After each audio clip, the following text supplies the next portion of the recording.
Hey guys, Aaron CybertronVGC here, and today I'm back with another episode of Road to Ranked, where I climb the online regulation HVGC ladder in Pokemon Scarlet and Violet and provide live commentary as I go. In this video, I'll be featuring one of the best regulation H teams right now in the format. This team was developed by Worlds finalist and semi-finalist and regional champion Michael Kelsch alongside several of his friends, and it is one of the top teams coming out of the Dortmund Regional Championships.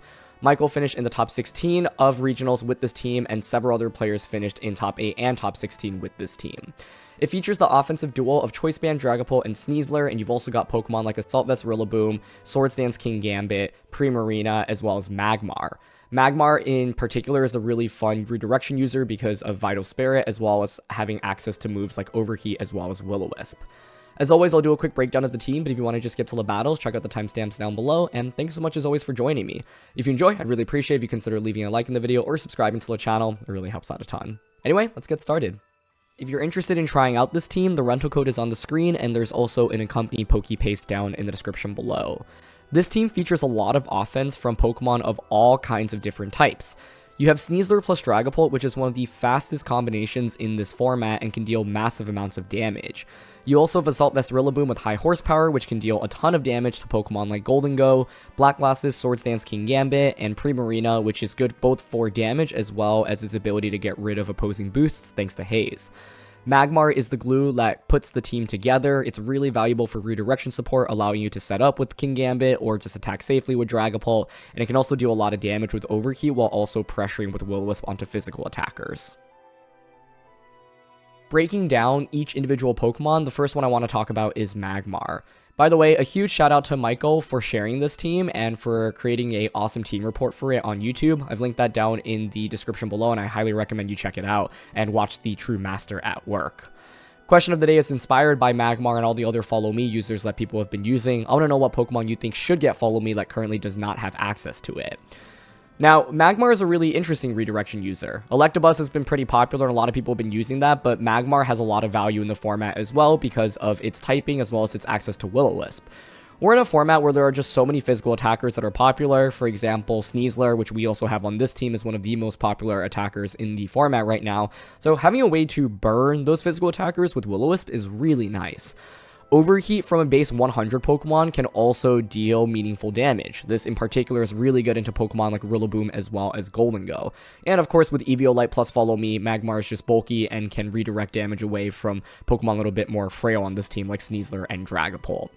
This Magmar has 44 speed EV, so you'll often be outspeeding most Rillabooms that you run into unless they have like a ton of speed investment, for example. And with this amount of bulk, I believe Michael mentioned that you'll be surviving a stacked Rage Fist from Annihilate that has around like 36 attack EVs, which is really nice. And then you can of course retaliate back and burn them. So super defensive Magmar, but you also have Modest Nature plus some special attack EVs to deal damage and a little bit of speed to creep Rillaboom and things around that speed range. Magmar, Michael mentioned, was his MVP when using this team, and it came out in pretty much every game that he used other than one match, and so it's something that I think can be brought into most matchups. The Magmar, of course, is not going to be the primary carry, though. The rest of the team can deal massive amounts of damage.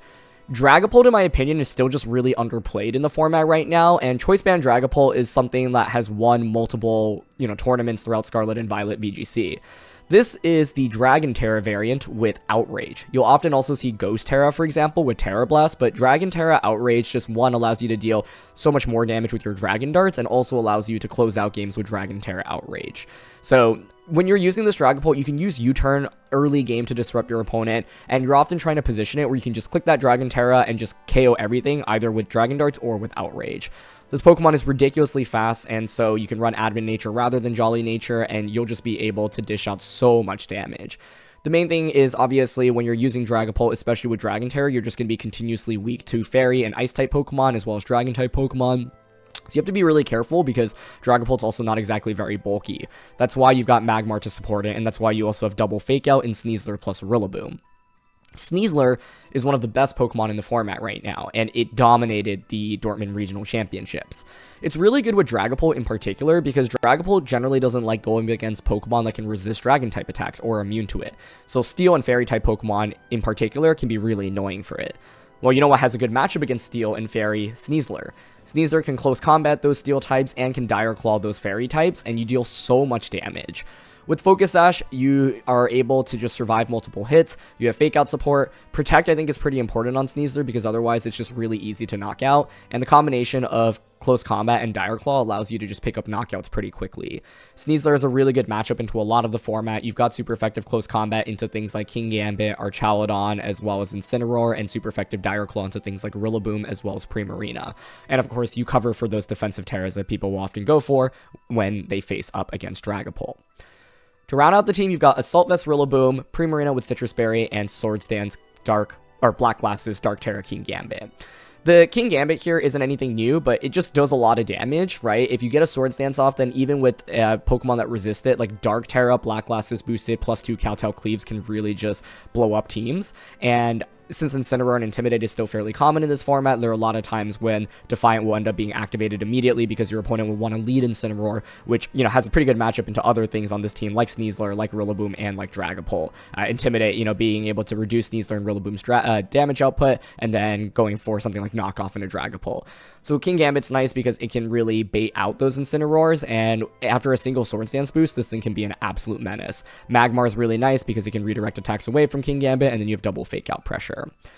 The Primarina on this team is very good, especially into the Dondozo matchup, because you otherwise might struggle a little bit against Dondozo. So it's really bulky and has a little bit of speed and special attack investment as well. Poison Terra is one of the new adaptations as a Terra type on Primarina. People have used things like Steel and Grass before, but Poison gives you a much better matchup into Sneasler. With Steel and with Grass, for example, Sneasler can just hit those for super effective damage anyway, but with Poison, you will have a much better offensive time into Sneasler, and with Sneasler being as common as it is right now, I think it's really important for something that's otherwise weak against it to really be able to cover for it. So you definitely want to bring this when you see your opponent have Dondozo, right? Because like with double Fake Out and Haze, it's fairly easy to get rid of Dondozo's boosts. Otherwise, Primarina is just kind of a glue Pokemon that can stay on the field and click Hyper Voice and Moonblast a lot. The last Pokemon I want to talk about is Rillaboom. This is a really offensive Rillaboom. It's got a little bit less bulk and special defense, and you've got 60 speed here as well, which gives you the edge against other Rillabooms that have no speed investment. Again, help out against things like Archaladon as well, and things in that speed tier. The main thing to point out about this Rillaboom is that it has high horsepower.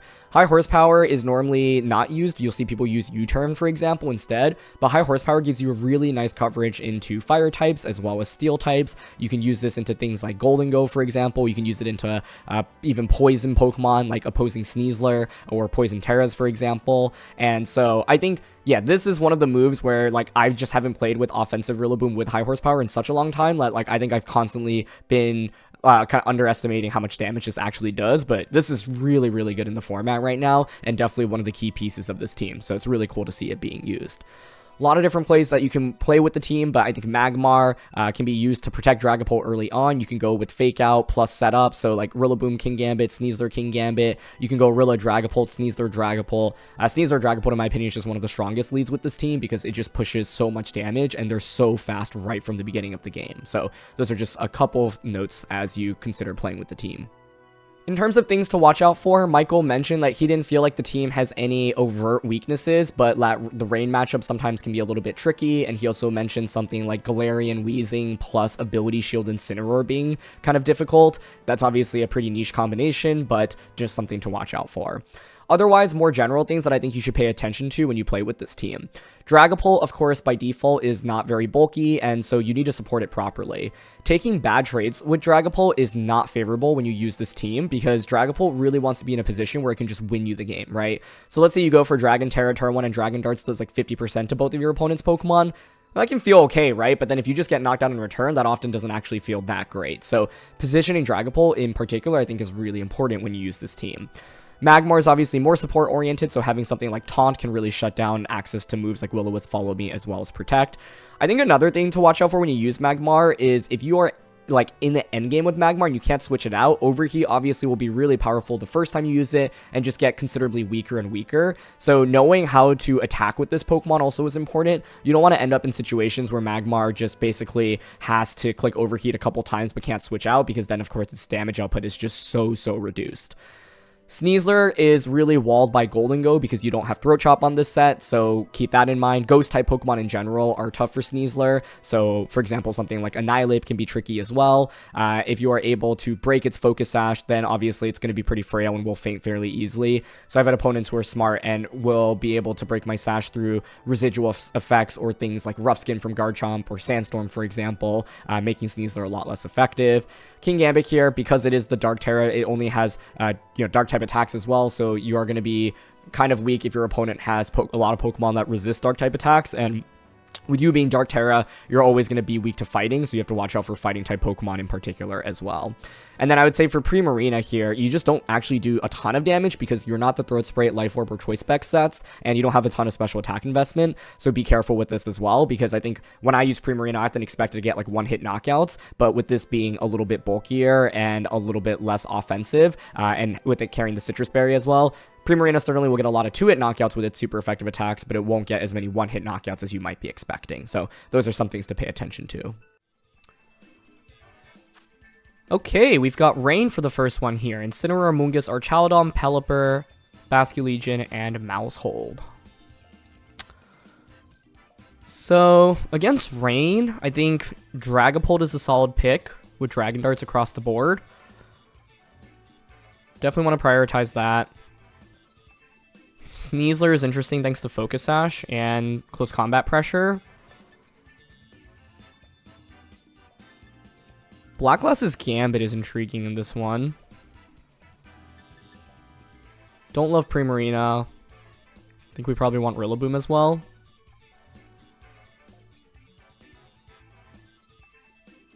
Yeah, I think we could lead like Sneasler, Dragapult, Rilla in the back, and then Gambit would be interesting for Sucker Punch. Magmar would allow for redirection support, which can be valuable. It also gives us a better Amoonguss matchup, thanks to Vital Spirit. Okay, I think I'm down to bring Magmar here. Obviously, as a result, I'm going to have a little bit less offense. I think with Gambit,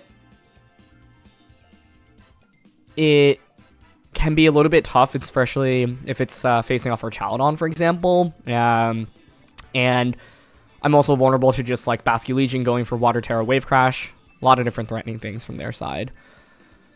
But yeah, I think I want as many Amoonguss answers as possible, so that's why I want Rillaboom and Magmar in this one. Let's see what they opt for.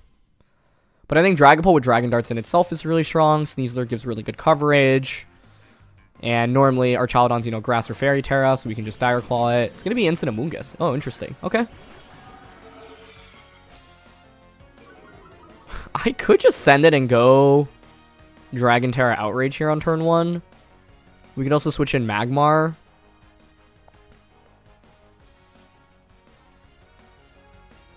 This could go for knockoff. Pretty free fake out here into Amoonguss.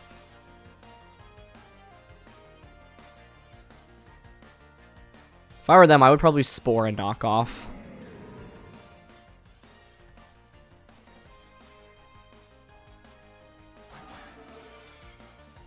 Honestly, I'm kind of down to go for it. Fake out, Terra, and Outrage.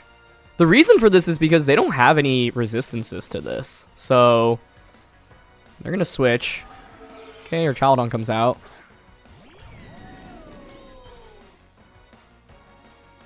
We're going to Terra now. Good switch by them. I thought they'd consider staying in here. So Dragapult's going to go for the Terra.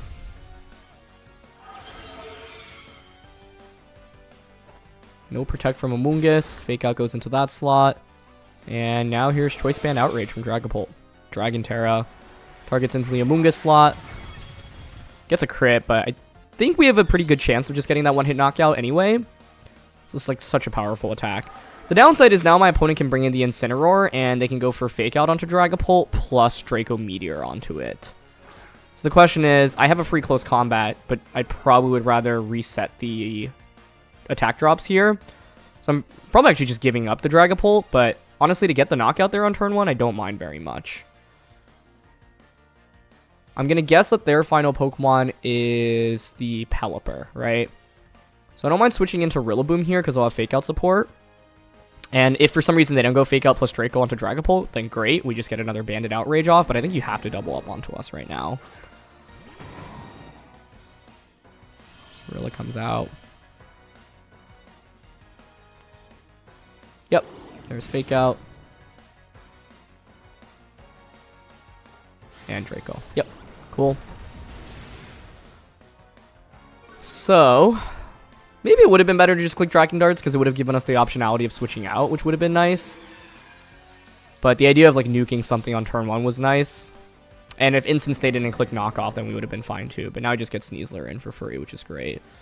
So I think this is an interesting spot because if you're my opponent, you probably want to Terra or Switch right now, right?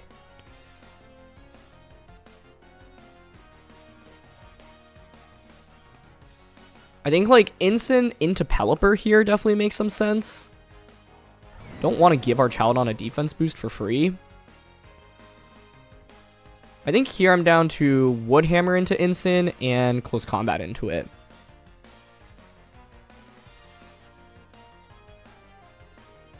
Yeah. I think like Instant hard switching into Pelipper would make some sense. If they do that, we just get the knockout. Yep. And then I think they could also maybe consider terroring the Archaladon here.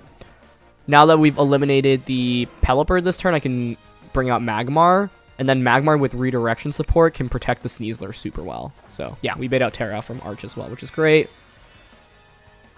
Let's see if you are Grass or Fairy. Flying Arch. That is interesting. Okay. That's going to be a pretty good Terra into us. Here's Close Combat. Yep. I wonder if they have Terra Blast. That would be wild. Rilla, Chaos Pelly. Cool. So I'm going to switch Sneasler now out into Magmar. Curious if they just go Electro Shot here. No, it's Body Press. Okay.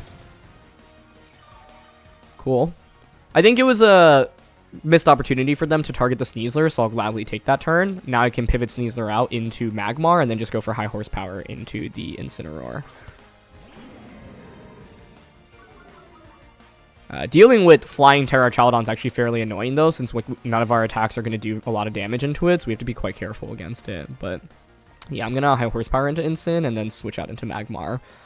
We also want to burn the Archaladon because then Body Press's damage is just greatly reduced. Although, actually, it's intriguing because we could go for Dire Claw and fish for, like, Poison. And actually fake out into Magmar, which is great.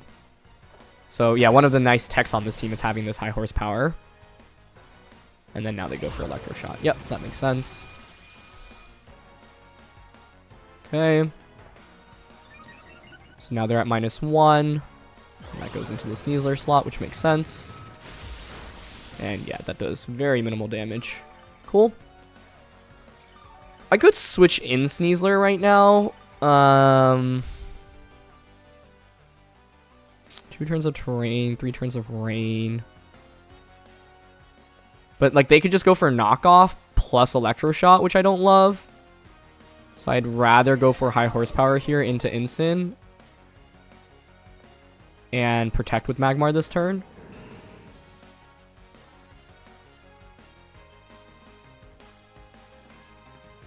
Do I want to protect? I could just burn as well. I actually think the play I like the most is hard switching into Sneasler and protecting, because then I can just close combat Will-O-Wisp next turn. But this is a little bit risky because I guess they could double up onto the Sneasler switch in. Magmar protects. Okay, they go for Electro Shot. Let's see where it goes into.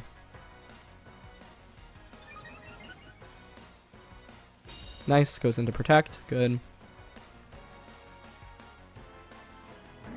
Okay, they go for Parting Shot. Huh, that makes me wonder if you don't have Knockoff, because Knockoff would be really good into Magmar. I wonder if Close Combat's a KO onto Incin. I'm actually worried it's not now that I have eaten that drop.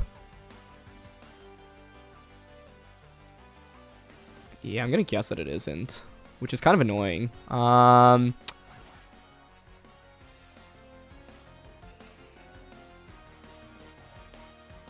Close combat into you. I'm gonna go for the... Do I want to burn here? Because I risk them just doubling up into me here. I think I need to follow me here, actually. Yeah, I'm gonna close combat follow me. Really surprised to not see knockoff, but it actually pays off pretty heavily for my opponent. Yeah, it's not a KO. Okay, so that's why we needed to go for that. Yep, another electro shot. So they're at +1 now. It's still not doing like a ton of damage, so I'm not really that worried about our Chaladon yet. But this flying Terra has just been a nightmare, right? If it were one of the more standard Terras, we'd have a lot easier of a time against it. And they Flare Blitz. Okay, cool. So I think they probably wanted to double up onto the Sneasler slot there, which would make sense to me.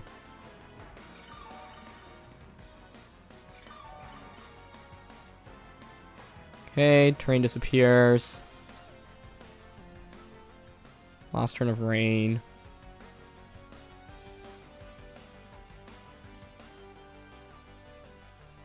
Let's see. I think Dire Claw should KO Incineroar.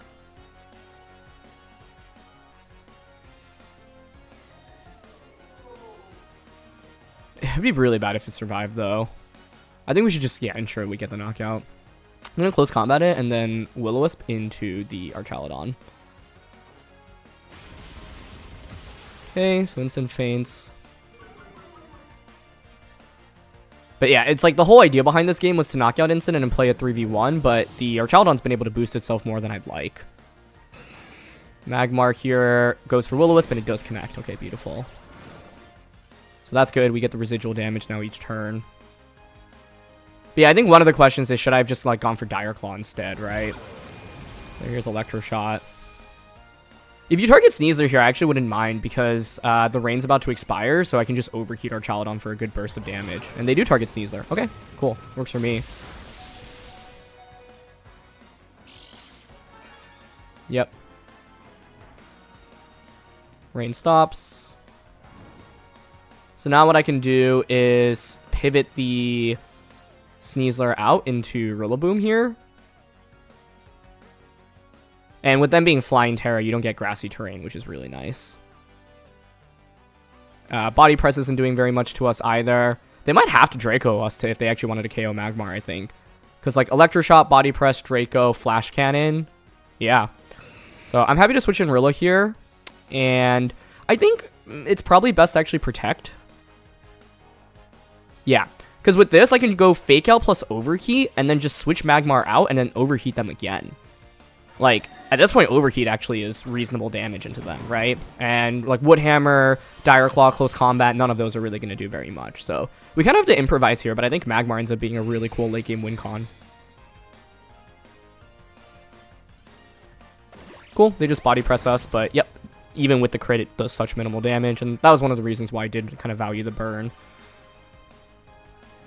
Great. And so now it's like, even though you get stamina boost, you're not healing at any point from the grassy terrain, so I can just go for Fake Out here into our Chaladon, plus Overheat, and then just switch Magmar out, Woodhammer, and then get another Overheat off. Like, the main thing that would be scary is missing Overheats at this point.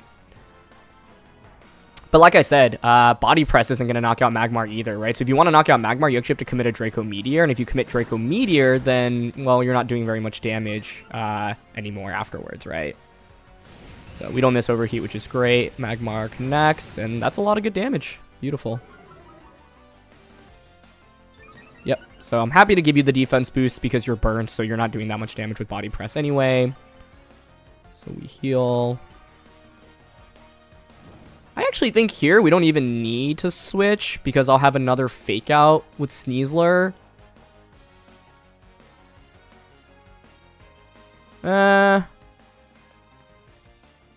Is it better to switch here? It's like I can Woodhammer plus Overheat again. Yeah, I think I'd still prefer to switch. Because after Woodhammer and Burn, another Overheat should just KO them. But I don't know, it was interesting to consider staying in there because even if we miss, they KO us, then I get Sneasler and I have Fake Out. There's Woodhammer into them. Not very much damage, but that's fine. Burn is just ticking away.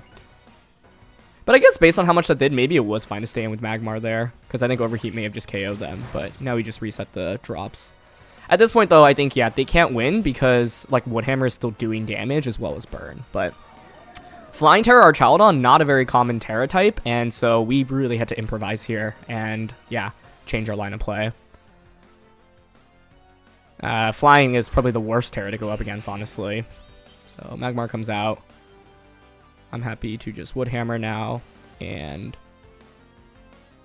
I think it might be more optimal to protect because I don't even think +2 Draco knocks out Rilla. 2 turns of grassy terrain. But I think 2 Woodhammers plus Burn knocks out Archaludon anyway. Cool. And Overheat just connects. Nice. And that KOs Archaludon. What we wouldn't want to happen is for them to click like Draco Meteor into Rillaboom as I protect Magmar, and then like I miss Overheat. So, yeah. But either way, definitely didn't expect Magmar to be like such an important option into a rain composition. I mainly brought it to deal with the Mungus, and in the end, we ended up using it to beat their Archaludon, right? So this is just a really bulky redirection user, and having Will-O-Wisp is really nice as well. And it was definitely kind of the unexpected hero in this game. Coming into it, I would have not expected the game to play out the way it did, but as soon as we saw that it was going to be Assault Vest Fairy Terra, or sorry, Flying Terra Archaludon, I had to improvise for sure. Okay, we've got Hard Trick Room here with the Hisuian Lilligant plus Torkoal as a combo. The normal leads with this team that you can go with are Indeedee, Hatterene, Indeedee, Gallade, Torkoal, Lilligant. Those are like the first 3 leads we definitely want to respect. Magmar is a huge deal here because it can redirect Sleep Powder. It's got Vital Spirit. The problem is Magmar is not very good into something like an Indeedee plus Hatterene or Indeedee plus Gallade combo. Indeedee plus Gallade is interesting because like one thing I could do is Choice Band Dragapult U-turn out and then bring out Rillaboom for Fake Out. If I were them, I would not go Torkoal plus the Lilligant.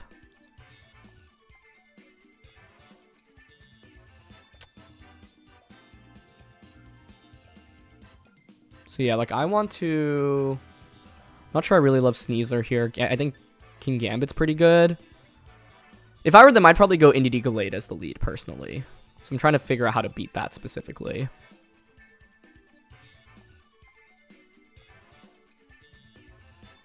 I could just Dragon Terra Outrage, but I don't love that.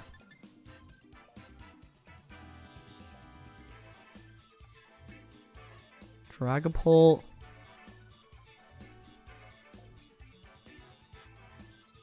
Primarina, Rillaboom, Magmar.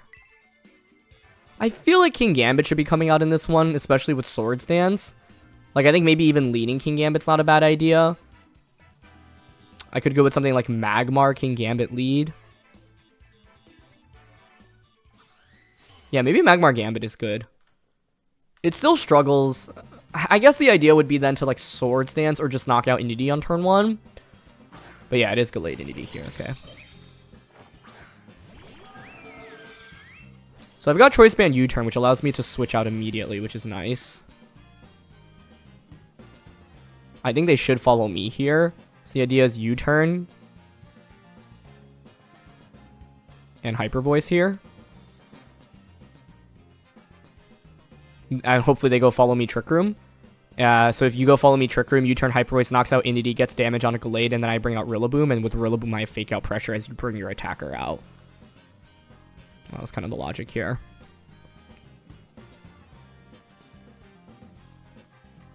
It's unintuitive to want to bring, like, Dragapult out into a Trick Room matchup, but I think Banded U-turn in itself is a really big deal into Indeedee specifically. If they didn't have Gallade, I think I would have definitely indexed harder on... And they're actually going to Terra here. Okay, interesting. So I wonder if it's Gallade Terraing. Okay, I'll take that.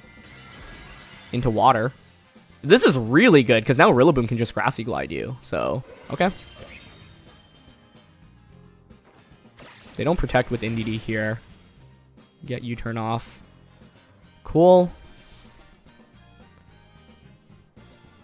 Like I said, now we can bring out Rillaboom. Change the terrain and have Fake Out Pressure going into next turn. Great. Here's Hyper Voice. Beautiful. Cool. Turn 1 worked out as expected, and the fact that they even committed a Terra is even better for us. Oh, and they don't even Trick Room. Wow. That is really good for us. Because you led with your 2 Trick Room setters, right? You could bring out Hatterene now, and then there's the Mind Game, but it's just Torkoal coming out, which is really good for us. Cool. Okay. I think, yeah, they probably went Trick Room with the Inity, not expecting to faint with it, but Choice Band U-turn was just so good there. So, I think I'm happy to just Woodhammer into Gallade here. We are Fire Terra Rillaboom, actually, so maybe I want to Terra with this in case they protect. Because what else would I really need to Terra in this game? I don't think we need to Terra Magmar. Terraing Dragapult wouldn't be bad, honestly. But I think it's worth Terraing here just to ensure the turn. So Terra, Woodhammer into Gallade, and Hyper Voice. I think when you're going up against hard Trick Room, like, the goal really should be to either deny them the Trick Room on turn 1 or make it difficult for them to set it up, or if they set it up, have a game plan, right? So my game plan in this one was saying, okay, like, we trade Inity for Trick Room on turn 1, right? Or I should say, you lose Inity, you get Trick Room up, but then because I get Rillaboom out with Grassy Terrain and Fake Out, the next turn I can really disrupt you with Fake Out plus another attack from Primarina, right? But the fact that they didn't set up Trick Room makes it so much harder for them, in my opinion. And yep, Gallade does not have Protect here, so Woodhammer just eliminates that. We were even able to bait out the Terra, which was really nice. Like, I was surprised Inity didn't go for Follow Me, because I think their safe play on turn 1 is Follow Me Trick Room, and that's what I was covering for. Instead, they were probably thinking, hey, I can pretty safely set up Trick Room and attack with Gallade, but they don't manage to actually accomplish that, and I think it just basically wins us the game on turn 1. And it's also Yawn Torkoal, which is not going to be very good for them in this spot. So, cool. But yeah, like, one of the reasons Fire Terra Rillaboom is really nice is into Torkoal, so I figured it was worth kind of going for the Terra here. So let's see what their final Pokemon is. If it's not the Hatterene, then I think the game is just 100% over. If it's Hatterene, it's interesting because you can at least pressure Trick Room, but it's still so tough for them. It's going to be Ursaluna. Cool. Works for me. With Ursaluna, I think here I can just make some switches. So let's see. Still a couple turns of Sunlight. I mean, they should be protecting here. I'm down to just Woodhammer into Ursaluna. And then switch in the Magmar. Yeah, there's really not much they can do from this angle. So I think this game highlights one of the interesting ways you can play against hard Trick Room, right? It feels very intuitive to bring such a fast Pokemon in Dragapult into a matchup like this, but terrain control is really important, right? A lot of what the opposing team likes to do is have the Entity for redirection and Psychic Terrain, but being able to Fake Out when your opponent has set up Trick Room is a really big deal, right? Because it just straight up prevents one of their Pokemon from attacking.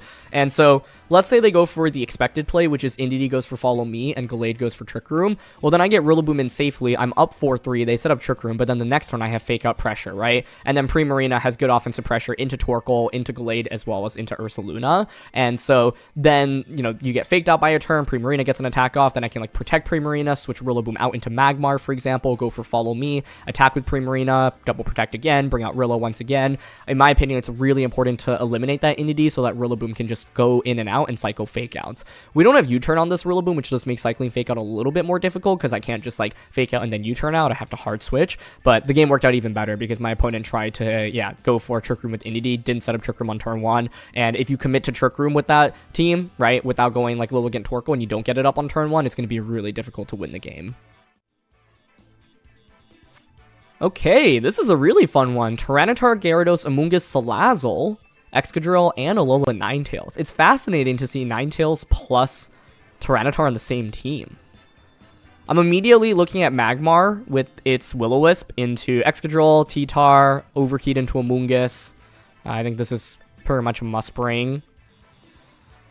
It's annoying because they have Sand, so they can break through Focus Sash, but Sneasler's damage output is still really good. This could be a King Gambit game because I could see them wanting to bring Gyarados into the matchup. Excadrill is pretty scary just to start. We do have high horsepower on Rillaboom, which is interesting, but Fire Terra makes me really weak to a lot of different things on their end.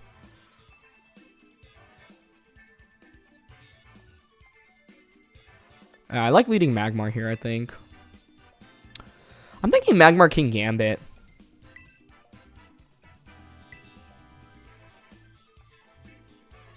What do I want in the back? Dragapult doesn't feel that good into Excadrill. I feel like Sneasler here probably should be brought. And then it's between Primarina and Rillaboom. I think I generally like Primarina because it's quite good into Gyarados, T-Tar, and Exca. And I can just like Hyper Voice a lot with it. And because we have Poison Terra, we can get around Salazzle as well.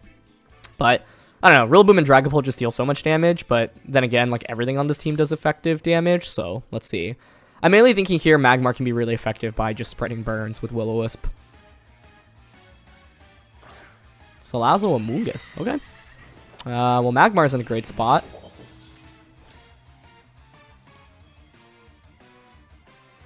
I don't mind just double protecting here on turn 1, because Salazzle could have Fake Out, right? So I could, like, double protect, and then turn 2 just go for Follow Me into Swords Dance. I don't hate that. I think anytime you bring Amoonguss into Magmar, it should favor me immensely. Yeah, they just Fake Out into us. And then I'm guessing they're just trying to Spore King Gambit. Yeah, works for me.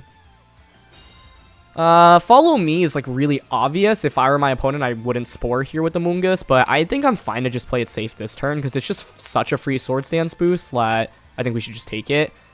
This is like one of the scenarios where it's like, oh, I could Will-O-Wisp like the Amoonguss or the Salazzle, predicting them to switch out, right? As Amoonguss like doesn't go for Spore. But like, let's say I try to get fancy and then they end up just Sporing King Gambit. I'm just in a really bad spot, so that risk isn't worth it in my opinion. So we'll go for Follow Me here. Okay, Salazzle reveals Taunt, which is going to be pretty good for them to have. But, of course, they're taunting this turn, right? So it means that next turn I can just go for Dark Terra and start dealing damage. Beautiful. Spore goes into Vital Spirit. Cool, cool.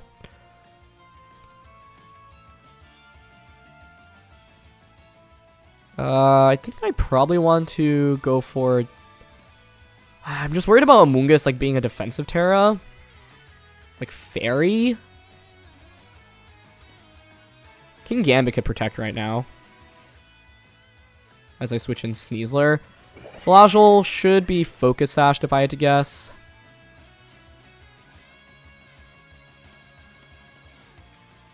Okay, I lean towards Overheat into Salazzle, and then Dark Terra, Kowtow Cleave into Amoonguss. Okay, Amoonguss switches. Let's see what they bring out. T-Tar. Nice switch by them. Still fine with this outcome, though. I think King Gambit should be really well positioned now, but if I switched my moves the other way, this would have been a really fantastic turn for us. But in my head, I just, like, was more worried about Amoonguss, right? And honestly, this still does a ton of damage after Swords Dance, Black Glasses, and Dark Terra. Well, they go for Overheat, but with us tearing, we should survive that. That sucks. The crit puts us in really bad shape because I faint to Sandstorm now that I gave up the Steel typing. So, okay, we're gonna have to improvise a little bit, but that's okay. We still do so much with Kowtow, but we would have just been in such good shape if they didn't get that crit. The bright side is it does give me a free switch into Primarina. So I can obviously Hyper Voice. And I have Will-O-Wisp pressure right now as well. One thing we can do, by the way, is side Will-O-Wisp, burn the Primarina so that I can't get affected by Spore. We also want to ideally stall out the Sand, because right now Sneasler's not going to be that effective. But yeah, pretty good switch into Primarina right now. Unfortunate crit, but it is what it is. Okay, now what? T-Tar Terra. I don't mind going for Will-O-Wisp. I can't Will-O-Wisp this turn, right? Could switch into Sneasler here. They could Sludge Bomb me. But you're at -2, so I would think Salazzle wants to switch out right now. I lean towards Overheating Salazzle and Hyper Voicing here. Oh, they just stay in. Okay. Oh, this might just be a double knockout. Which would be huge. But if it's a Solvest T-Tar, it might survive this Hyper Voice. Nice. Okay, cool. Double KO. Crit Salazzle, that one didn't matter. Yeah. Surprise, I was thinking Tyranitar might want to consider terroring that turn, but this works out pretty well for us. I think the problem right now is the potential of Excadrill being my opponent's final Pokemon. Because they might have been happy just losing both Pokemon to get a free switch into Exca.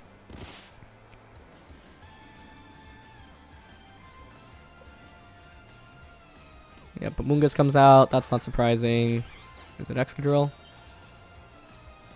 Yeah, that makes sense. Huh, okay. 3 turns of Sandstorm. I'm still taunted, which is also not great.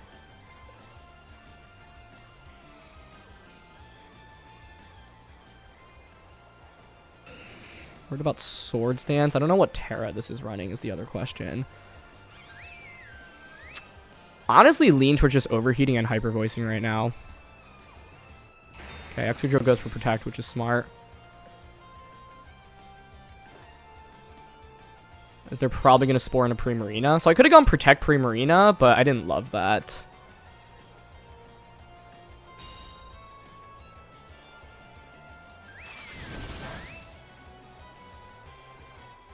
Yeah, so they put us to sleep now. The taunt from Salazzle really shut us down. I haven't revealed Will-O-Wisp. They should expect me to have it. Mungus eats up sand. Magmar shakes off the taunt. I'm tempted to go for it because honestly I don't think there's really too much better to go for. I guess I could Protect here. Just worried about it being Swords Dance Excadrill. But I guess because there's 2 turns of Sandstorm, it actually is worth protecting here to stall it out. And then Hyper Voice. Most Excadrills I've seen are Iron Head, Double Ground type attack, Protect. Nice, okay, they do just High Horsepower into us, so that's good. And they didn't Rage Powder. So, it means that I could potentially Will-O-Wisp them. If I survive. They go for Pollen Puff, which is fine. Yep. Now there's only 1 more turn of Sandstorm. The problem is that Sneasler is not very good into the Amoonguss, right?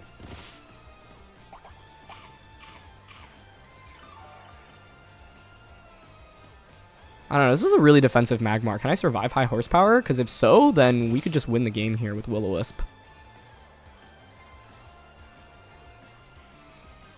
I think I'm going to go Will-O-Wisp and Hyper Voice here.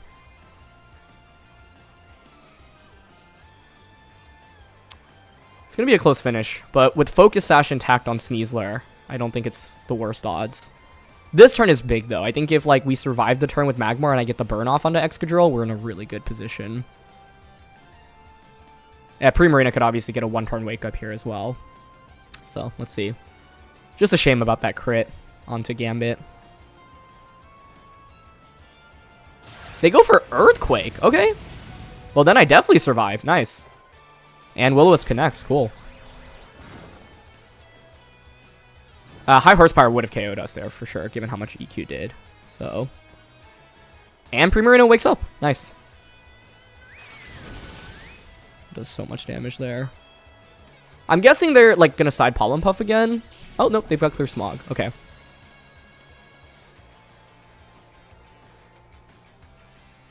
Let's see. I think they should be in a pickle now, right? Because you did so much damage to yourself.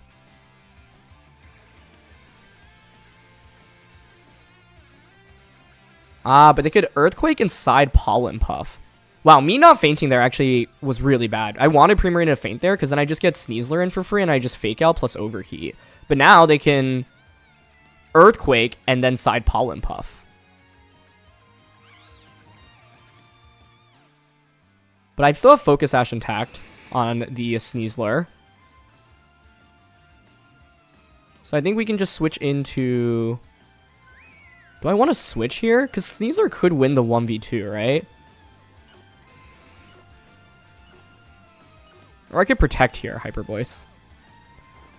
I just don't think it's a good idea to give up Focus Sash on the Sneasler.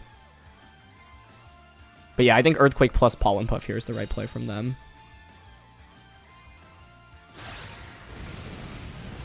Yep, their Mungus actually hangs on. Which is still fine, because I think now I can just Fake Out Excadrill. Oh, and they went for... Oh, no, they did Pollen Puff themselves, yeah. Now I can bring out the Sneasler. Yeah. Unless you're Rocky Helmet. And even if you're Rocky Helmet, I think, like, because you're burnt, we should be okay. Crazy game, though. But yeah, I can go for Overheat into Amoonguss, Fake Out into Excadrill. I guess the fear now would be if they protect Excadrill and I miss Overheat.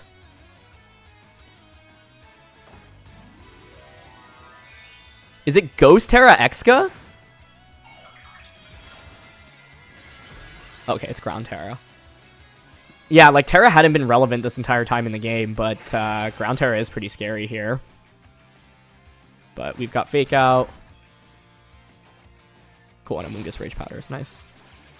I didn't want to lose to Amoonguss being Rocky Helmet, and then I Fake Out Amoonguss, I eat up Rocky Helmet, and then they just Earthquake for the win. So Amoonguss faints now. Cool. Ghost Terra Exca, like, I'd never really seen before, but if they actually had that, or I guess if they had Covert Cloak, that would have been a nightmare, but it's almost always Focus Sash or, like, Life Orb Choice Band. So, really intense one here, but now we can just Overheat and Close Combat. So, conserving Sneasler all the way until the end ended up working out pretty well for us, but it was scary because Sneasler's Amoonguss matchup isn't great, but, like, in this game it benefited me since my opponent actually ended up dealing damage into their own Amoonguss. The side Pollen Puff was pretty scary, though, right? And Magmar being taunted and then not being able to, like, switch out very easily because I didn't want to just, like, give out Sneasler was tough. If they had just went for high horsepower, would have been interesting because it would have just knocked out Magmar. But then Primarina did manage to get the one-turn Wake, and then it would have just done so much damage with Hyper Voice onto the Sneasler. And then I would have had, like, Fake Out plus Hyper Voice pressure in the subsequent turn.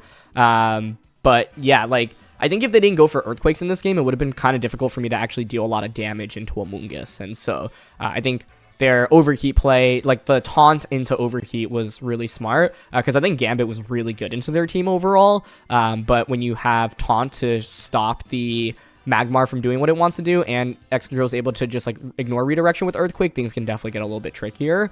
So I don't know, like, Rillaboom would have been pretty good into the T-Tar Exca combo that my opponent ended up bringing. And I'm also curious how this game would have gone if we didn't get crit, because then the Gambit just applies Sucker Punch pressure the next turn, which is obviously really powerful. And then it's kind of a question of, do we think the Salazzle stays in? But basically what I would be able to do is apply Sucker Punch pressure and then switch Magmar out. The problem for me was because I lost the Gambit immediately, Magmar was just stuck on the field, and I couldn't switch it out very easily. Being able to reset the drops would have been pretty nice on it.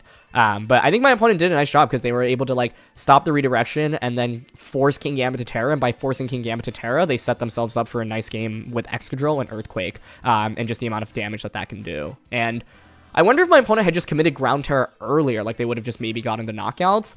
But then you do more damage to your own Amoonguss, and I guess they didn't want that, right? Because if you knock out your own Amoonguss, then Sneasler just ends up winning against Excadrill anyway, but yeah. Alright, we've got Tyranitar, Incin, Volcarona, Feraligatr, Kilowattrel, and Meowscarada for this one.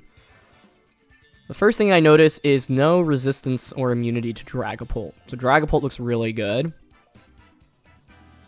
I'm thinking something like Dragapult plus Sneasler. Seems decent. The main thing we'd probably want to worry about is either Sucker Punch from the Meowscarada, sniping down Dragapult, random choice scarfs, or Kilowattrel setting up Tailwind, but I can just click Fake Out into it. So I think I definitely like Dragapult plus Sneasler.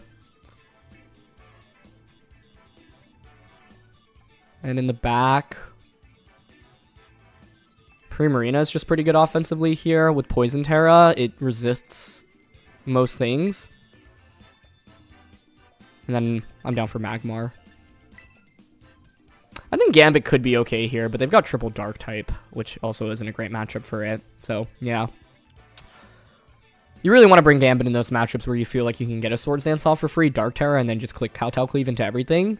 But here, even if we get the Swords Dance off, Kowtow Cleave is not getting a one-hit knockout onto half their team, right? So, yeah. Plus, they've got Volcarona threatening the Gambit with either Fire-type damage or Will-O-Wisp, which is scary. So let's see what they bring out. But yeah, I think this is... Like, when you play with this team, you want to take a look at, like, what does my opponent not really have many resistances for? And Dragapult is the answer in this one. Has to go with Kilowattrel and Incineroar. Okay. I think here I'm okay going for Fake Out into Kilowattrel, Dragon Terra. Oops. Fake Out into you, Dragon Terra, and just Dragon Darts. The main thing I want to do in this game is deny Tailwind, right? Because I have the inherent speed advantage with Dragapult. Their team is generally kind of mid-tier speeds. So this is one of the things that makes this lead combination so effective, right? If you go for Protect to bypass Fake Out, well then Dragon Darts just gets doubled up into the other slot. So I wouldn't expect Instant to faint from double Dragon Darts, but it would certainly take a ton of damage, right? I think the one thing that I'm vulnerable here to would be either Ghost Terra, Kilowattrel, or Covert Cloak on it. Normally you just use Focus Sash on it with Tailwind, Electric type attack, Flying type attack, Protect. Let's see. Okay, we get Fake Out successfully. Good. Oh, it is Covert Cloak. Okay. Well, that is not ideal for us. We're gonna have to improvise now. But you can see if they didn't have Covert Cloak there, we would have just one-shot them, right? So I don't really regret that turn 1 play. It's like, it's a shame that we ran into it, but it is what it is. Darkest Lariat Incin, okay. As you'll notice, Dragapult's still faster than Incin. Lefties? Kilowattrel was also faster than Dragapult. And so that's one of the reasons why it's an interesting Pokemon. It's got one of the fastest base speeds in the game. But honestly, like, I don't mind this too much. Lefties Incin's also pretty interesting to see. They're going to bring out Meowscarada, so Magmar now should be really well positioned. What do I want to do? I want to switch in Magmar for sure. I think we can just Protect here, honestly, and switch in Magmar. Like, our goal right now is to just stall out Tailwind, right? So, I'm fine playing defensively right now. The one risk in this is that Meowscarada could knock off into the Magmar to get rid of our Eviolite, but it's still fine. Because then with this, the next turn I can just go for Follow Me at attack, but yeah. It's funny to actually call out the Covert Cloak. But Covert Cloak is just one of the best items you can use in best of 1 closed team sheet, especially on something like Kilowattrel, where normally I'm just going to assume it has Focus Sash. But Magmar is just such a good defensive switch in when you use this team. So we'll pivot that in. Sneasler is going to go for its Protect here.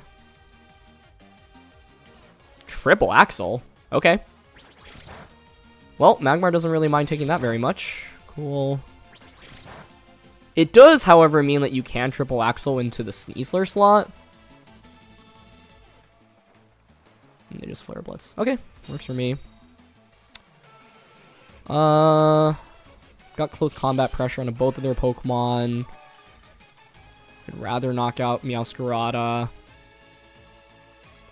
Honestly, here I think I'm down to just close combat into Meowscarada and Follow Me this turn. Because, like, Magmar should be able to just guarantee Soak Up and attack, and then I can just bring out Primarina, double Protect again, and then I've stalled out your Tailwind. And then I just get Dragapult back in. Cool. Yeah, they just triple Axle again. Nice. So, hoping to get the attack onto the Sneasler, and they actually end up missing there as well, so they don't get their final hit off. Close combat does so much damage. Brings them down to Focus Sash. Cool. See if it's Flare Blitz or Darkest Lariat. Darkest Lariat's also interesting. I think Knockoff generally is just so much more effective. And Poison Touch actually activates. We haven't seen too much crazy RNG from Sneasler this game, but that's really nice. As they'll just end up fainting with Meowscarada now. The key thing to note is my opponent still hasn't Terra'd, but we should be in really good shape. I guess Leftovers has actually been a pretty valuable item for Incin here, though, because if it were Citrus, it wouldn't have gained any healing. Goggles wouldn't have done anything for them. But we've, managed to identify 2 items already in Covert Cloak. Okay, they just bring out Incin, or sorry, Volk, which Primarina's good into. It's the last turn of Tailwind. I think here I'm happy to just close combat into Incin and Protect with Magmar. The reason I like protecting with Magmar here is because I want to save it for a Follow Me when Dragapult's out next to it. They go for Quiver Dance, but that's fine. Like, your Volcarona shouldn't have a very good matchup in a Dragon type in Dragapult, right? Unless you're Fairy Terra Terra Blast, and that's the whole idea of conserving Magmar. But Close Combat comes out, and just one-shots Incineroar. Beautiful. Cool. So we're up 4-1 now. Yeah, the main thing here is that, like, Incineroar, not exactly the most effective Pokemon under Tailwind, right? Because in the end, like, they were still slower than Sneasler and Dragapult. So I can just Dire Claw into Volcarona now, and I'm down to switch into... Actually, I don't think we should just switch into Primarina. I think we should just stay in. Well, I would expect them to click a Heat Wave here, though, right? So I actually don't think it's fine to switch. So Dire Claw... Hold on, I actually want to think this through. I think Volcarona theoretically could still win this, so we want to be a little bit careful. Okay, I'll tell you what. I'm actually going to switch into Primarina and Overheat here. The logic here is then I get Sneasler back in, I reset the attack drop, and I can go Fake Out into Haze to get rid of the boosts on Volcarona. Once we get rid of the boosts, then Dragapult and Sneasler will just outpace them, so... Okay, they just Quiver Dance, that's fine. Now we can just go for Follow Me plus Haze. Yep. I like the second Quiver Dance, though, honestly. I respect that. But Haze, you know, normally used for Dondozo, but also really effective in a situation like this. And we definitely want to go for Follow Me, because we want to respect Grass Terra, Giga Drain, knocking out Primarina. But with Follow Me, the best you can do is like Fire Terra Heat Wave, and even at +2, we should definitely be surviving that. If I get rid of your boosts, then it should just be game over, I think, with the amount of speed we have in the back. But I gotta say, my opponent had a lot of cool surprises in this one. So here's the Terra. I'm assuming it's Grass Terra. And if it is, then, you know, Dragapult just comes out and clicks Outrage. Beautiful. Or I can click Dire Claw with Sneasler. Both are fine, but Outrage... just such a satisfying way to end games. So, yep. This is why I wanted to conserve that Follow Me earlier, to make sure I get Redirection away. And, yep, this prevents Giga Drain now. Perfect. And this is one reason why you use Magmar, right? Like, Amoonguss is a common Redirection user, but if I had Amoonguss in this position and they were able to just get rid of... Or, yeah, Grass Terra to ignore Rage Powder, I would lose, right? Volcarona actually was in a really good spot to pull off a 1v4 comeback here, since I had taken damage with my Pokemon, but Haze here ends up just securing the game for us. So now I can just bring out the Dragapult and click Outrage. Cool. And we can just go for Moonblast here and Outrage. And Outrage is just one of the best ways you can close out games, right? Like, if I've eliminated all my opponent's Pokemon, like, this is just guaranteed to go into the Volcarona slot and get that one-hit knockout. So, you have to be careful, I think, when clicking Outrage. Like, I would only normally do it earlier on in the game in, for example, that Rain matchup where my opponent didn't have a single switch-in into it, and it's just guaranteed to do a ton of damage, or use it in the late game where you can just use it as, like, a guaranteed KO button, right? Otherwise, you have to be really careful, because even in that Rain matchup, for example, I committed to it, but then I just fainted the next turn, because you obviously can't switch up your move the subsequent turn, unless you're, you know, have hit Confusion, but in this case, it was, like, the perfect way to end the game, so... Yeah, I think the main downside for my opponent in this game was that they set up Tailwind, but then they like weren't able to do a ton of damage under Tailwind. Like I said, Incineroar just not the most effective Tailwind sweeper, and then the Meowscarada, like we were able to just like not get baited by it, switch in Magmar. Magmar was just so good defensively there, and then we were able to stall out Tailwind. All right, we have Porygon 2, King Gambit, Golden Go, Incineroar, Ursaluna, and Maushold. So it's pretty interesting because, you know, the core of Incin, Porygon, Golden Go, and Ursaluna has been everywhere. We feature that on one of the highest ranking teams from the Baltimore Regional Championships. That's also one of the best teams in the format. So if you want to see me play with the similar team, check out the video in the description below. But this one has Maushold and King Gambit, which I say is not the most common. You often see Amoonguss over the Maushold slot. So it's curious because normally you would assume the Maushold's going to be like a redirection user, but I wonder if it's Population Bomb by any chance. Either way, how do we want to approach this matchup? I think this could be a really good King Gambit matchup, personally. If I'm my opponent, I could see them leading like Incineroar, Porygon, but I think Gambit can very easily set up Sword Stance, so I'm down to just lead it here.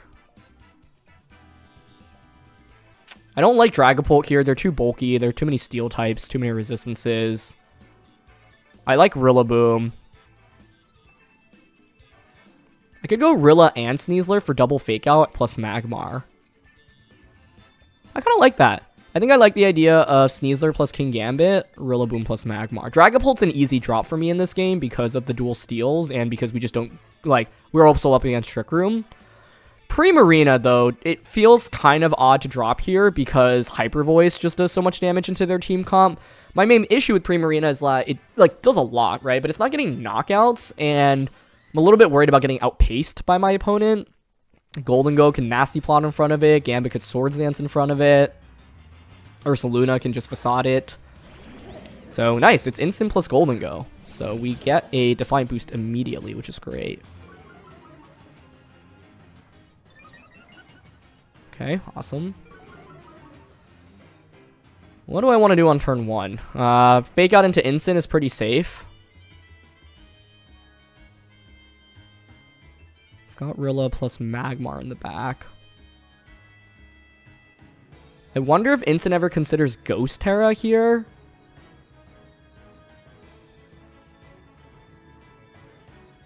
Because I think Golden goes in a pretty tough spot anyway. I don't know. Like, I'm actually thinking about... I'm just worried about Will-O-Wisp from the Instant.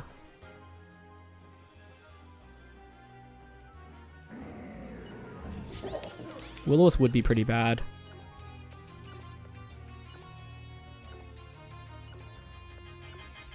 Okay, I'm just going to go Fake Out Kowtow, but if they have Ghost Terra and Will-O-Wisp, then so be it.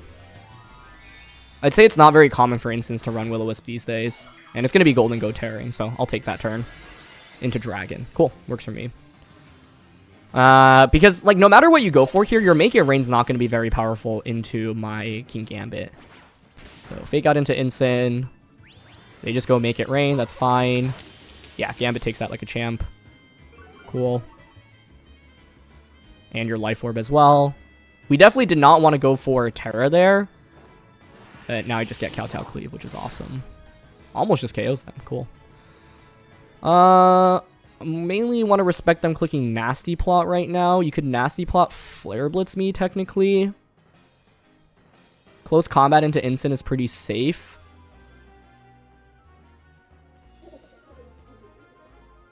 I think because I have Rillaboom in the back, I don't mind going for Protect here with Gambit and close combating with the into Instant.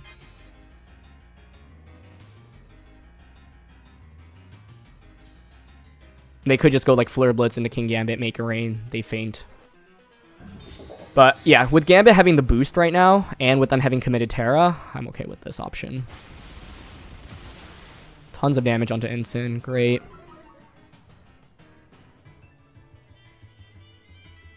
Oh, and Poison Touch activates. Cool, I'll take that. Cool, and they just go Make It Rain. Great.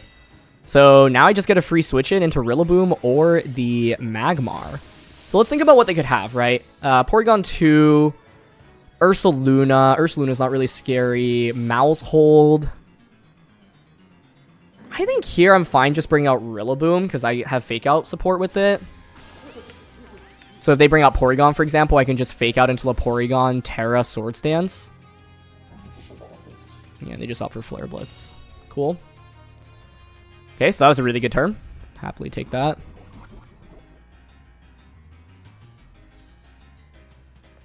Yeah, let's just bring out Rilla. Because if, like, I would assume they have Porygon 2 plus Ursaluna in the back, and if that's the case, we can just win the game by going, like, Fake Out, Swords Dance, and then just, like, doubling up on a Porygon for a KO. Because you'd have to bring out Porygon right now, so I would just be able to flinch it, and then I'd be at +3 attack with Gambit. Instant would probably faint from Flare Blitz Recoil. Okay, they bring out Ursaluna. That's also fine. They're bringing out Ursaluna, though. I think I probably want to just click Fake Out into Instant. Terra, Swords Dance. Do I? It's probably still better to deny this an attack, right? It's like Flare Blitz from this or Headlong Rush from this. It's just that Ursaluna here should be protecting.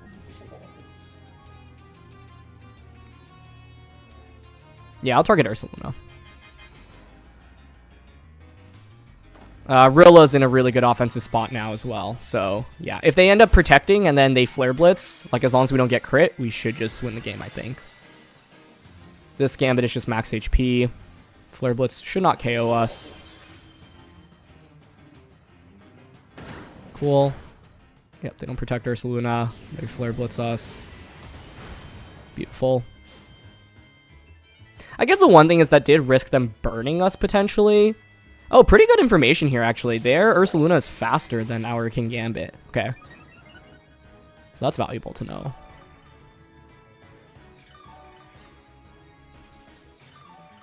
Fine by me, though. Does Instant Feint here? Nope, they have a Sliver. But I can just go for Sucker Punch. +3 Sucker Punch. Into you. And Wood Hammer into you. If I were them, I'd actually probably protect the Ursaluna. And then Parting Shot into Incin. And so this play covers for that.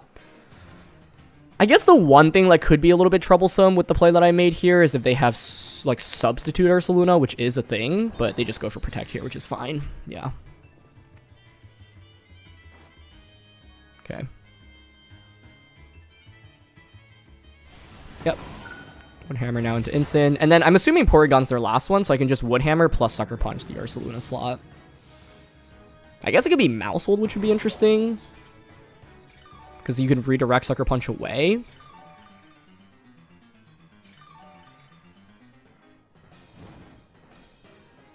And the turn that I went for Fake Out onto Ursaluna, it could have just been a Wood Hammer, but I would expect Ursaluna to maybe survive that. Yep, it's Porygon as the last one. Cool. Special attack boost. It's fine. Got Magmar as the last one. Yeah, so I'm going to just Sucker Punch and Wood Hammer here, because you're already protected, right? So their best bet would be to go for a double protect, get it successfully, and then Porygon, like, KOs me. But I wouldn't expect Terra Blast to KO Gambit. They could Ice Beam freeze me, maybe. But with them committing Terra so early on in this game with that Dragon Terra, I don't have to worry about the Ursaluna having something like Ghost Terra, for example. Although, actually, Ghost Terra would be fine here, because Sucker Punch would just KO them. Okay, they do get the double off, which is kind of annoying, but it's fine. Yeah, like, unless... Let's see. Hammer into them. Terra Blast. Yeah, let's see if this KOs us. Oh, it actually does. Okay, well... That actually makes this a little bit more challenging then. But that was their only out, so kudos to them for going for it. Yeah. Basically, if they don't get that, though, we just win on the spot, right? Because we should just knock out Ursaluna. Maybe I didn't need to... Like, I could have split my damage, but, like, if I risk attacking there, Wood Hammer doesn't KO them, and Ursaluna knocks out Rillaboom, that's really bad.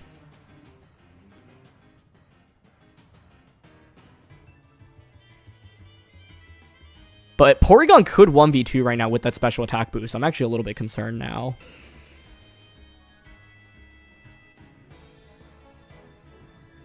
It basically, like, I'm assuming Ursaluna has enough investment to survive Wood Hammer, which is why, like, I've been playing so cautiously this whole game. But if that weren't the case, then okay, they just go for another Protect. So I'm assuming they would probably want to try to set up Trick Room now. We actually missed the Overheat, so if Wood Hammer didn't get the knockout, they could have attacked here with Ursaluna. But it does just get the KO, okay. I want to look at the damage calc after this game, because I think, like, if Wood Hammer was, like, a guaranteed KO, I didn't need to play this safely this whole time. They go for Protect, or sorry, Trick Room. But yeah, it's like, I don't know, it's not max attack Rillaboom, and like Ursaluna is fairly defensive. Let's see, I definitely want to go for Will-O-Wisp now. Missing the Overheat actually benefits us, because I have a stronger attack into Porygon. I'm gonna Will-O-Wisp, and... I think I'm actually gonna Grassy Glide here, because I don't want to take Recoil from Wood Hammer. Yeah. Oh, they go for Recover. Okay, cool. We're going to be in this Recover endgame war now, which is kind of scary. But the other question I have is, with Porygon, what is your full moveset? We've seen Trick Room, Recover, Terra Blast. So the question is Ice Beam your final one? Because if not, then your matchup into Rillaboom is actually significantly worse.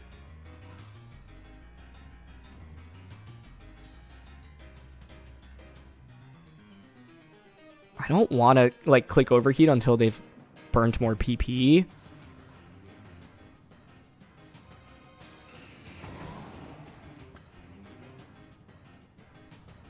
How many turns of Trick Room do they have? 3? If we can get them in range where Overheat plus Woodhammer KOs them right when Trick Room is ending, that would be good, right? So I'm down to Follow Me here and High Horsepower here. We could definitely lose this endgame.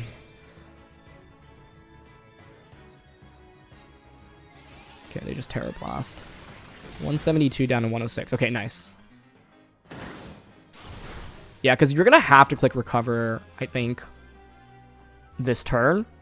I guess you could click it next turn.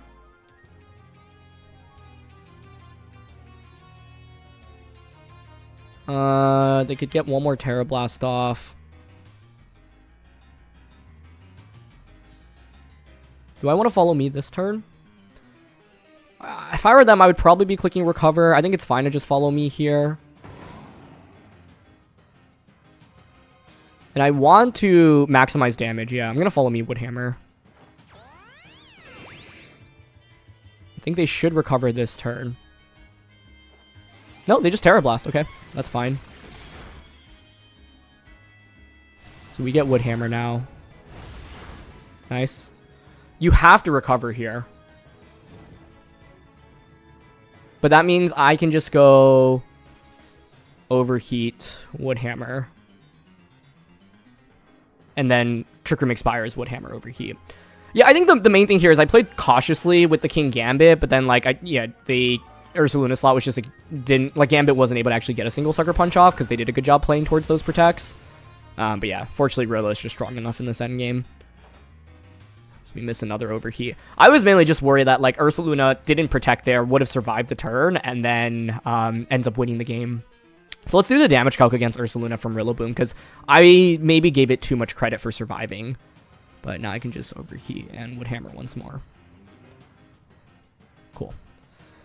Oof, that was stressful. Didn't need to be that hard. King Gambit was in such a good spot throughout this entire game, but it was a little bit awkward because it was actually slower than Incineroar and Ursaluna, and because they didn't have Trick Room set up for it, like, Gambit was actually at risk. But it was funny because it's like, yeah, my opponent left Ursaluna just exposed when I clicked Fake Out into it, and so if I just clicked Woodhammer there, like, the game probably would have just ended on the spot. But let's do that damage calc from Rillaboom.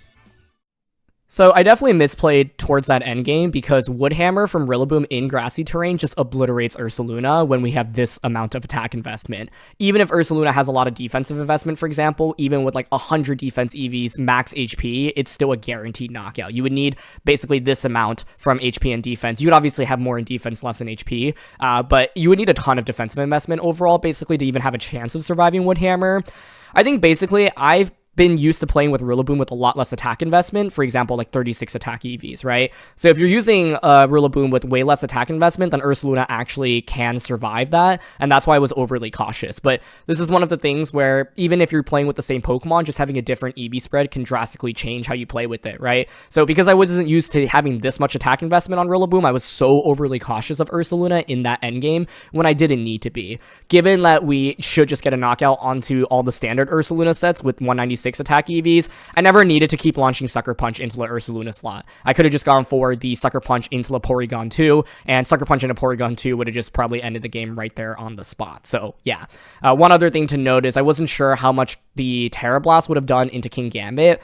We had, like, I think 91 HP, and so it basically was a guaranteed knockout unless they got, like, the most minimum amount of rolls, plus had very little special attack investment, so we should always assume Terra Blast was KOing.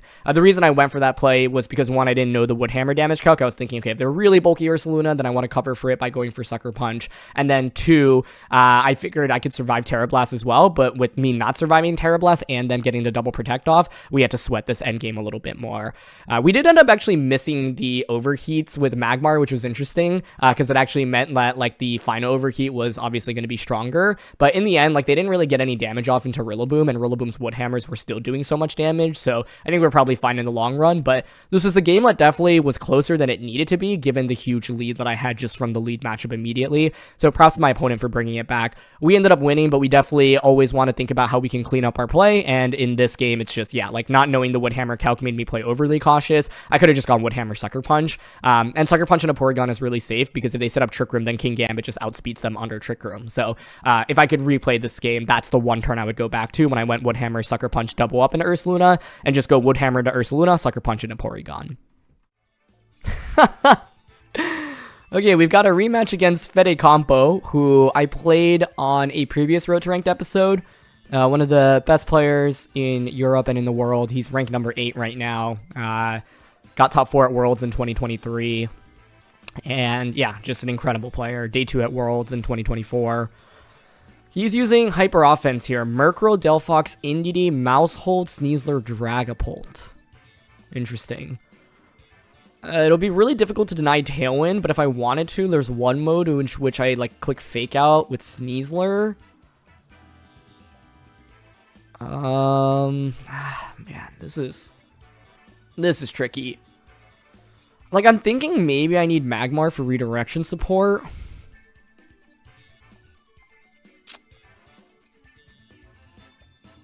I think if I were them, I would definitely be leading Murkrow.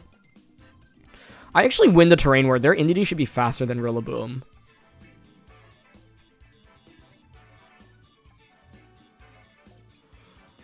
I'm thinking Rillaboom Primarina. I'd love to fake out, like, get rid of Murkrow. Dragapult. And then, do I want my own Sneasler here? I don't think it does much. I'm bringing Magmar for redirection, but I don't know. I don't really have that much experience fighting against this kind of hyper offense, which is really scary, so this is the best I could come up with in the limited time in team preview. Yeah, I think basically what's scary is normally I would expect the Sneaslers on these teams to be Dark Terra with Throat Chop so you can snipe Golden Go, which isn't great for Dragapult. Dragapult Sneasler. Okay, so Primarina here is in an interesting spot. But you could just fake out Primarina turn 1. They could switch in Indeedee. I don't think the Sneasler is actually going to have fake out is the thing. If it does, then oh well. I could see Pult U turning into Indeedee. So I want to like Indeedee wasn't led here, which wasn't great for us. So I want to switch into Magmar here.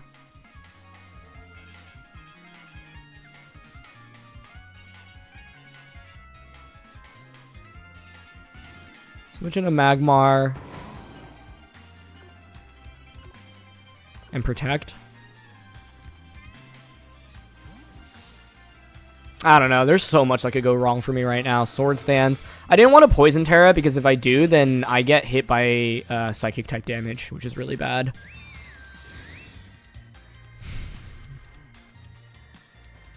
Yeah, there's U-turn. Hopefully into Indeedee. If it's Indeedee and then they just Dire Claw into Primarina, it's not a terrible turn for us. Delphox comes out. Okay. Alright.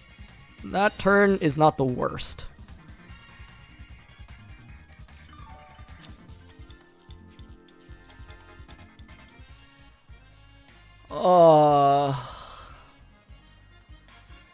The thing is, now you could switch Sneasler out into Rillaboom and Expanding Force. Sorry, Sneasler out into Indeedee. I could obviously just go for Follow Me here into Hyper Voice. If I were him, I would switch Sneasler out, Terra Delphox, and just Expanding Force. So I want to predict, because Magmar is going to be slower than Sneasler, I want to predict that the Indeedee comes out right now, and I just hard switch Magmar out into Rillaboom. And Hyper Voice. This is really risky, but I don't know. This doesn't seem like a good matchup, so... the switch went the other way. Okay. Oh, it wasn't even Indy coming out. That was really smart. I think he's basically trying to bait me to Terra with Primarina, because once I Terra, then Delphox hits me for super effective damage. So, yeah. Nicely done. We do end up surviving.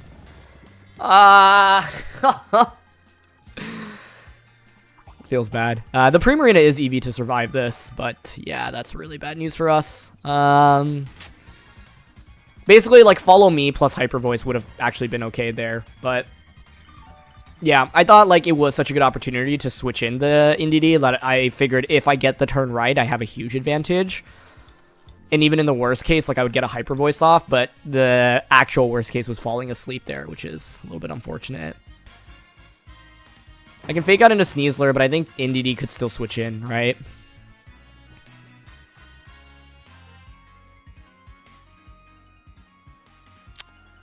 I'm going to Fire Terra, High Horsepower. Hyper Voice. I think that getting that turn wrong, though, was just astronomically bad for me. It was really smart of him to not bring out NDD at any point in this game, because I've been trying to bait it out.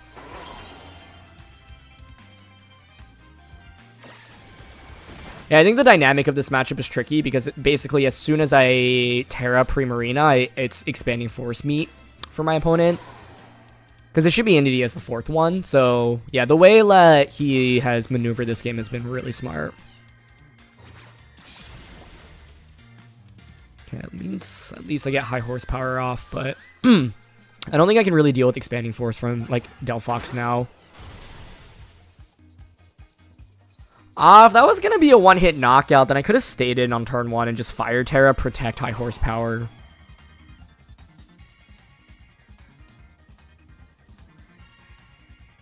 Okay. Is there any way we can win this? If I go Dragapult... Hold on. This is still winnable. Because NDD hits the field now. But, okay. What we're going to do is we're going to switch Rillaboom out into Magmar. And then we're going to U-turn to reset terrain. Yeah. So I switch into Magmar. And then I U-turn to get Rillaboom back in. I should have also maybe thought about bringing Gambit in this one. Thought Magmar for redirection would be good, but with so much spread damage, Gambit would have been infinitely better for us here. And they already know I don't have Gambit. Yeah, why was I so scared to bring Gambit? I guess Sneasler. Anyway, yep, switching to Magmar. And U-turn. I kind of want to U-turn into Delphox.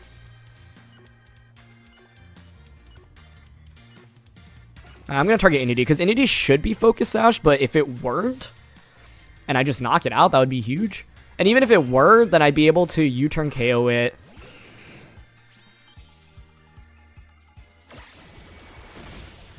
Yeah, it's sashed.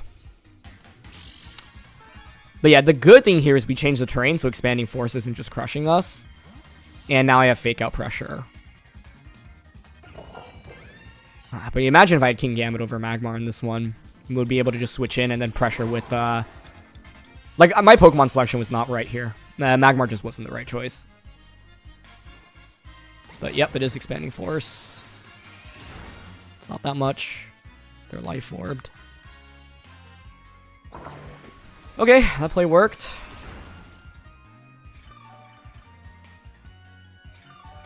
Now is where the game gets really interesting, in my opinion.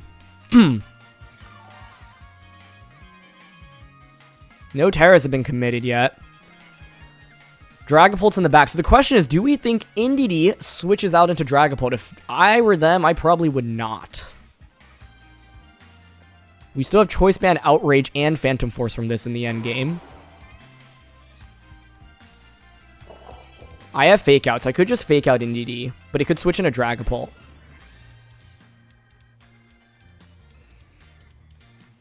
Okay, I want to Fake Out Delphox, Will-O-Wisp into NDD. Nice. That's huge. That's huge. Because now Dragapult can darts in this end game. If we don't miss Will-O-Wisp. Okay. Oh my gosh, this is intense. Now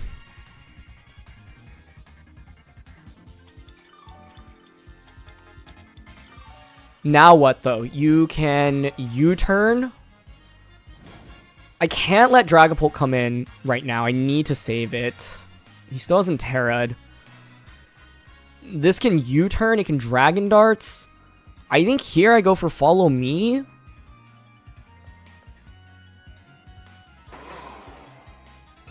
High horsepower.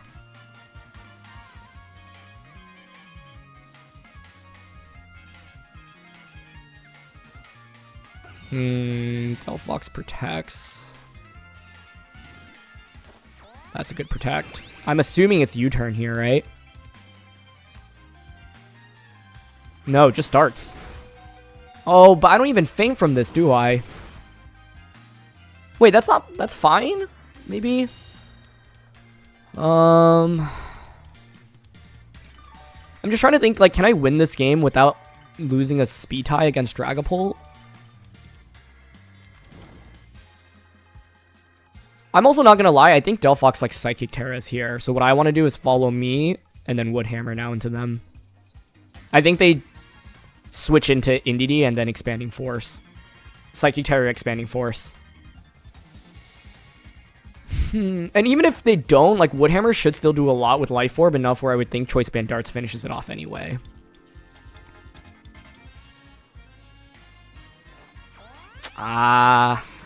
This is fine, I guess.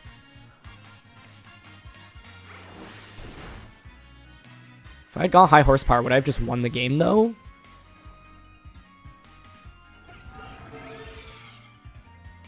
Yeah, I'm really surprised to not see a Terra there, but holding on to it, I think, is going to be very good for them. I mean, Woodhammer should still do a ton here.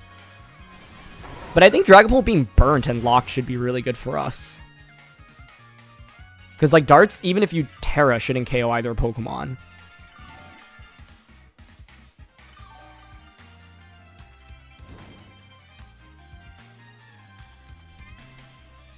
So I can bring out Pult now.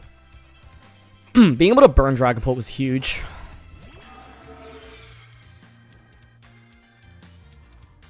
Last turn of Grassy Terrain. This could be Ghost Terra. I think we definitely just lock darts, though, at this point. And I will Woodhammer Dragapult. If I had high horsepower, we would have knocked out Delphox, given a free switch and into Indeedee.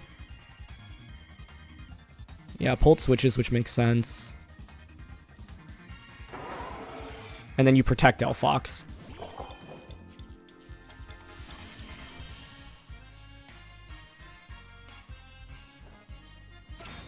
I think it might come down to Outrage. If he has Outrage, I assume you Dragon Terra Outrage. And even with the burn, if you Dragon Terra Outrage, you win the speed tie and it targets Dragapult. Like, the odds are actually decently good for us right now, I think. We're also admin. We're not Jolly, so if they were actually Jolly, that would be bad. But yeah, if I had knocked out Delphox, then Dragapult would have been locked into darts and we would have won the game. So, I don't know. Like, I didn't think it was a bad idea to read into Delphox Terraing there. Woodhammer came so close to getting the KO as well. But this is one heck of a game. Honestly, the fact it's this close, I'm happy with, because it felt really doomed after I got that one-turn raw and Primarina fell asleep. But, yep, we're going to darts here. High horsepower. So I assume they're Dragon Terra Outrage, and they just send it here. I guess the question is there any chance my Dragapult could survive that, even with the burn? And then does their Dragapult just faint from a banded darts? So there's two different things right now. One, I don't know the Terra in their Dragapult either. Maybe it doesn't have Outrage, because sometimes people use Ghost Terra, but normally, like, Dragon Terra Outrage is... And like, the way they've been playing this makes it feel like they're setting up for this end game. Oh, it's Ghost, though! Oh, okay. Well, then they might be Terra Blasting me. Oh. Okay.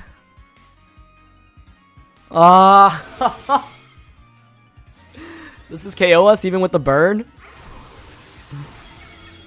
Oh, man. That was so close.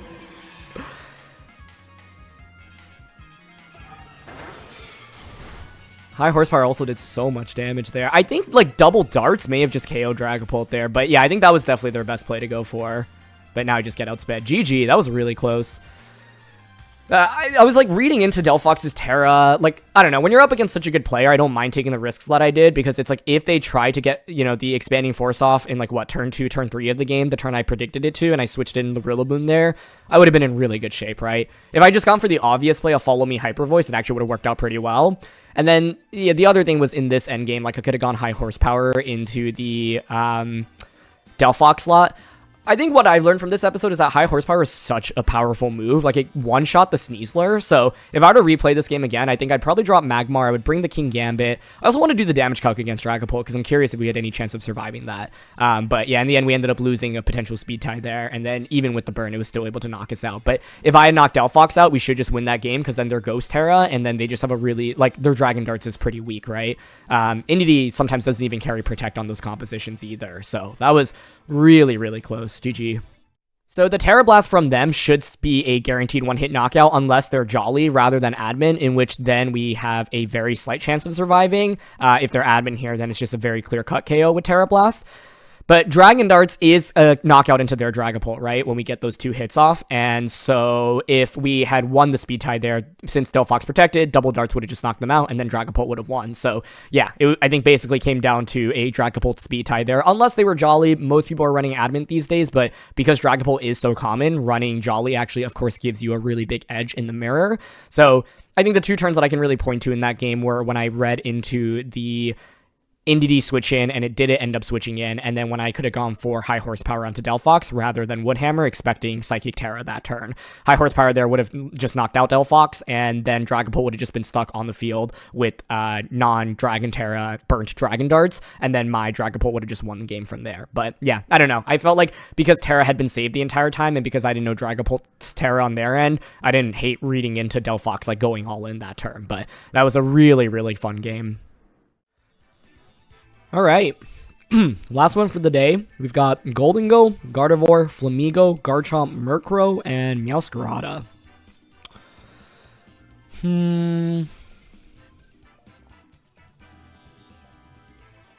The priority to Nio is scary.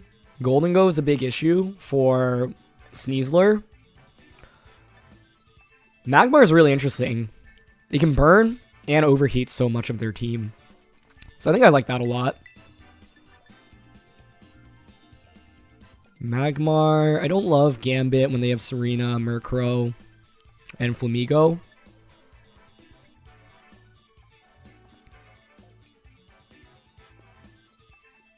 Magmar Dragapult?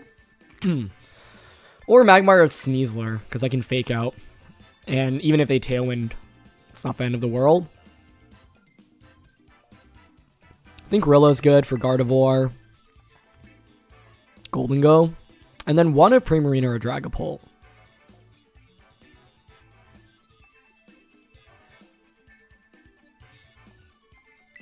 I think I like Pult still if it's positioned properly. We mainly don't want Pult out into Gardevoir or Goldengo, but it's quite good into everything else. My problem with Primarina is that it's just outpaced, and it doesn't do that much damage. So it's like, they'll be able to get multiple attacks off into us, and I don't love that. Goldengo and Chomp, okay.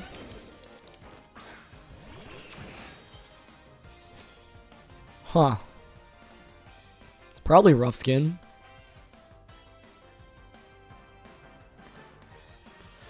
A lot of different options. I could fake out Overheat. Fake out Will-O-Wisp. I mean, I would love to burn the Garchomp, honestly. Okay, I'm down. Because I think Goldengo should feel a little bit threatened. You know what you could do if you're my opponent? Switch in Serena. Okay, they Terra. Could be Fire Terra Chomp, too. Goldengo Terras. Okay, good. Flying. Okay. It's fine by me. Nice, no protect. That's huge. If we don't miss Will-O-Wisp, this is really good. Yep, they flinch. Make it rain. Doesn't feel great to lose Sneasler like that, but now that we've gotten their Terra out, Dragapult's in a really good spot to just Dragon Terra darts everything. Cool.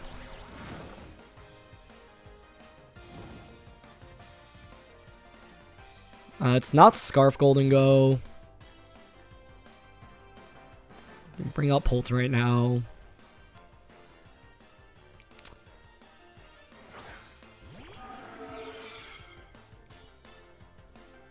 Yeah, I think I can just go into Rilla now. Terra, darts. The only way you can beat the Dragapult right now is Gardevoir, but Gardevoir is really bad into Rillaboom. So their best play here would be to bring out Gardevoir and then protect Garchomp. But it's Murkrow, which I'm happy to see.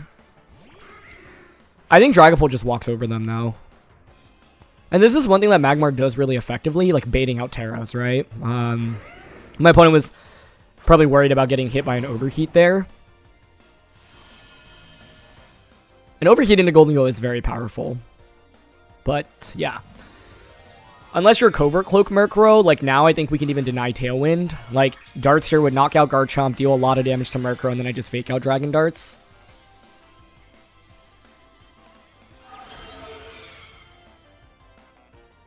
Okay, Garchomp protects, so now double Darts goes into Murkrow. If you can bait out a Terra early with this team, there's so much you can take advantage of. Oh. That's just a knockout, jeez. So strong. Cool. Yeah, Garchomp's basically a liability for my opponent at this point. Golden Go's not really too much of an issue. If their last one's Gardevoir, we just click fake out Dragon Darts again, knock out Garchomp. I actually don't know if I'd even click fake out Darts. I might just Woodhammer, switch out into Magmar.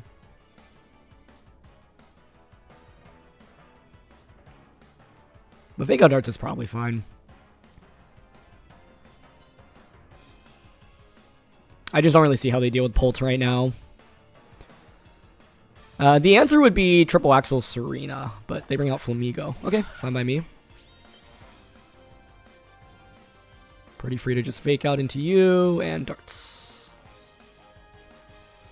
No Gardevoir, and your Steel Terra, or Steel typing removed means Dragapult just sweeps now.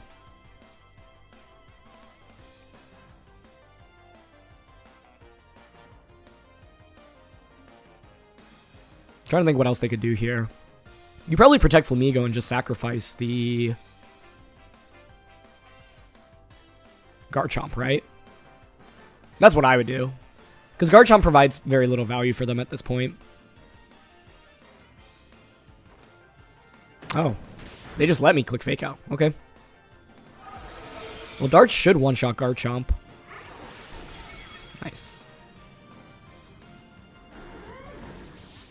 Cool. Oh my gosh.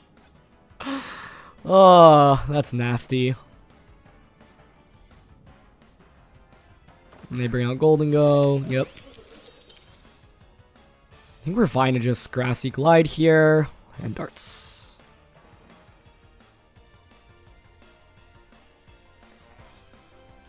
Yeah, not bringing Gardevoir and committing Terra on turn 1 meant that even though we lost Sneasler, Dragapult was just set up for success right away. And that was really good. Not really much they can do to get out of this, I think. Yep, Flamigo protects, but it just means double Darts goes into Golden Goal now. Golden Goal probably lives with like 20%, would be my guess. But then, what are you going to do in return, right? Make it rain? Sure. Then Magmar just comes out. Cool. Never mind, that's just a one-hit knockout. Jeez. Dragapult has KO'd everything in this game. One shot onto Garchomp, one shot onto Murkrow, one shot on a Golden Go. And I will just let it deliver the finishing blow to Flamigo as well. Yeah. Wow.